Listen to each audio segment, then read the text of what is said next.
नमस्कार मंडळी, कशा आहात? ठीक ना?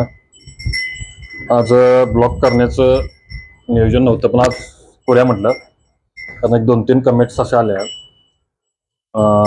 पहिली कमेंट्स असे आले की दादा, म्हणजे जर पाडी असेल आपली पहिल्या वेताची, तर सर्वसाधारण किती वर्षांनी किंवा किती महिन्यानंतर तिला म्हणजे गाभण घालवायला पाहिजे. तर पहिला विषय कसा आहे तुम्हाला सांगतो.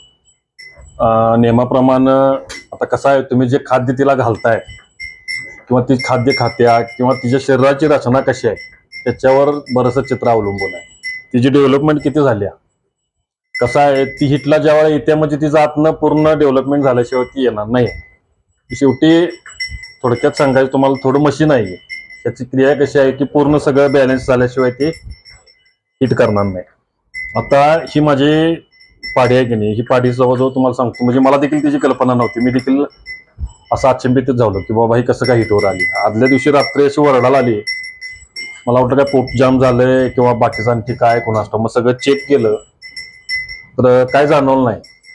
मग सकाळी डॉक्टरना बोलवलं, आमच्या डॉक्टर भट म्हणून आहेत आपले, त्यांचे संबंध आपले जवळचे, त्यांना देखील आपण सल्ला विचारतोय बाबा नेमकं कुठल्या पद्धतीने जायला पाहिजे.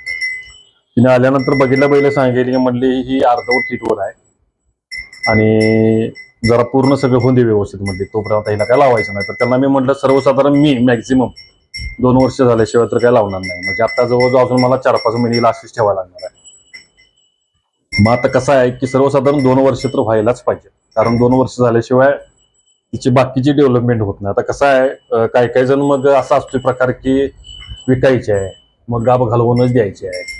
मग पटकन अशी 16-17 महिन्यात हिटवर आली की गाभ घालवायची आणि पटकन तिचा व्यवहार करून टाकायचा. तर आपल्याला तसं काय करायचं नाही. आपल्याला लॉंग टाइम पर्यंत आपला हा विषय आहे. त्यामुळं जेवढं तुम्ही वेळ करशील तेवढं दुधाला चांगली आणि दूध तिचं चांगलं निघा. दुसरी कमेंट अशी आल्या की गाईला सर्दी झाल्यानंतर तुम्ही काय करायचं. मग आता गाईला सर्दी झाल्यानंतर घरगुती उपाय मी तुम्हाला सांगतो. कसं असतंय, गाईला सर्दी झाल्यानंतर पहिलं काम काय करायचं, हे बघा, अशा नाकाच्या ह्याच्यात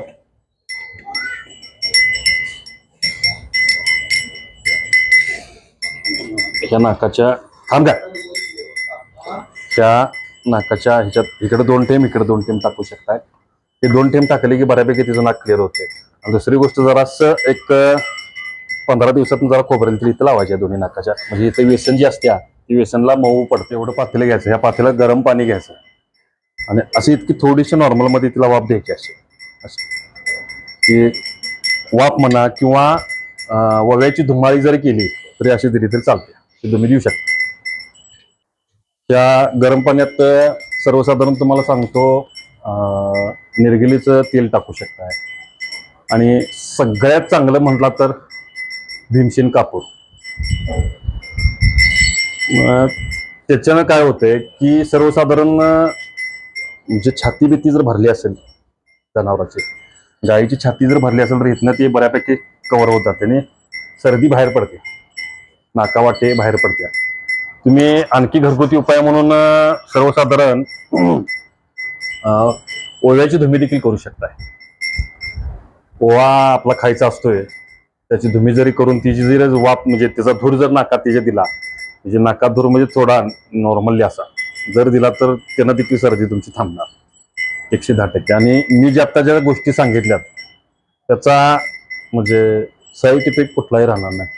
त्याची म्हणजे अगदी 100% मी खात्री देणार, याला साईड इफेक्ट काही राहणार नाही. आणि तुम्ही प्रथम उपचार म्हणून तुम्ही जर केला ते तर अगदी उत्तम आहे. आणि आता तिसरी कमेंट काय होती की तुम्ही आता खाद्य काय देताय. आता खाद्य काय देताय म्हटल्यानंतर आता आपण मागच्या व्हिडिओला कसं व्हायला लागलं की परत रिपीट तेच प्रश्न होतात. तर जरासं तुम्ही चॅनलवर जावा, चॅनलमध्ये गेल्यानंतर सर्वसाधारण तुम्हाला मागचे व्हिडिओ समजतील.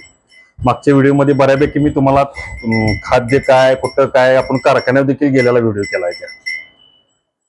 म्हणजे ते जरा तुम्ही ते करून घ्या. चौथी कमेंट अशी आलेली की दादा चॅनलला आपण कसं जोडलं जाणार आहे. तर कसं जोडायचं, काय केलंय ते मागच्या व्हिडिओला आपण दाखवलंय. तुम्ही मागचा जरा व्हिडिओ काढून बघा, स्क्रीनवर तुम्हाला सगळं दिसणार आहे. तुम्ही अगदी म्हणजे लहान मुलगा ते करू शकते असं मी तुम्हाला ते दिले करून. शेवटला स्क्रीनवर आहे, दाखवले सगळं मी, ते तुम्ही करू शकताय. आणि 5वी कमेंट जी आहे, सर्वसाधारण कपिला गाईचं वैशिष्ट्य काय सांगा, म्हणजे त्याच्यापेक्षा ते काय वेगळं असते का, तर ते आपण उद्याच्या व्हिडिओला सांगू गायन काय नाही. कारण कसं होते, व्हिडिओ मोठा होतोय आणि सर्वसाधारण व्हिडिओ मोठा झाला की मग तुम्हाला देखील कंटाळा येते बघायला. त्यामुळे मी जेवढे छोटे करता येईल तेवढं छोटं करत करत करत जातोय पुढं. आणि तुमचे लाईक्स यायला पाहिजे, सबस्क्राईब व्हायला पाहिजे. सबस्क्राईब करून आम्हाला तुम्ही आशीर्वाद द्यायलाच पाहिजे. आम्हाला म्हणण्यापेक्षा फॅमिलीलाच द्यायला पाहिजे. हे वाढवायचं आहे आपल्याला, चॅनल मोठं करायचं आहे. तर लाईक करा, शेअर करा, सबस्क्राईब करा, इंस्टाला फॉलो करा आणि डिस्क्रिप्शनमध्ये लिंक दिल्या त्या लिंकवर जाऊन तुम्ही चॅनल आपलं ओपन करू शकता. नमस्कार. जय गोमाता.